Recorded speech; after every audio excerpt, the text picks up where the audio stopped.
In other news, Roads and Transport Cabinet Secretary Davis Chirchir now explains that the government, through a public-private partnership, only plans to engage Adani in developing the Jomo Kenyatta International Airport for a maximum of 30 years before Adani fully hands over the airport back to the government in good state. The CS, while appearing before the Senate committee probing the Adani-JKIA deal chaired by Senator Paul Karongo Thangwa, explained that the government also plans to conduct public participation on this matter. The Cabinet Secretary for Road and Transport, Davis Chirchir, has today defended the Adani-JKIA deal, saying that the deal is under the Public-Private Partnership Act, the agreement between Adani and the government being to develop the property and run it for a maximum of 30 years under the supervision of contracting authority and hand it back to the government 100% after the stated time. So you're telling me you're now first of all going to amend that act so that you exclude JKIA, so that you can be able to send it out, to run it differently.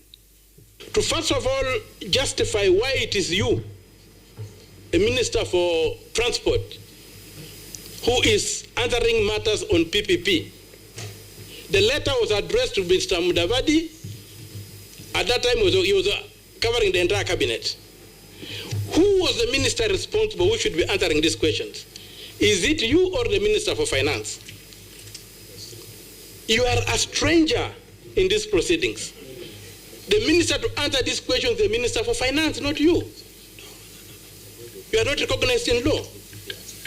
Chirchir further clarified that so far no concession exists between the Kenya Airports Authority and MS Adani Holdings Limited of India, pursuant to private partnership application of March, which is currently under stakeholder engagement and drafting of concession agreement.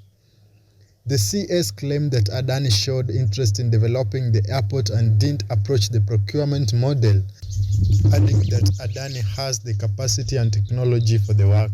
As regarding the procurement process, I'm not a lawyer, chairman like Omutata. I thought he was, sorry. But I've just been referred very quickly to Section 4.2 of the PPP Act, which does say the provision of the Public Procurement and Asset Disposal Act shall not apply to a public-private partnership. So I don't know whether we are reading the same law, the same act. The CS noted that the Adani deal is only limited to JKIA and does not include every other airport in the country. He further said that they have done stakeholder engagement with various stakeholders, including Kenya Aviation Authority, Kenya Association of Airline Operators, Kenya Civil Association, and Kenya Airways, and now in the process of engaging Kenyans through public participation. Kenyans now wait for the resume of the next phase of public participation to collect the feedbacks from Kenyans on the Adani deal, following the country's agitation on the matter.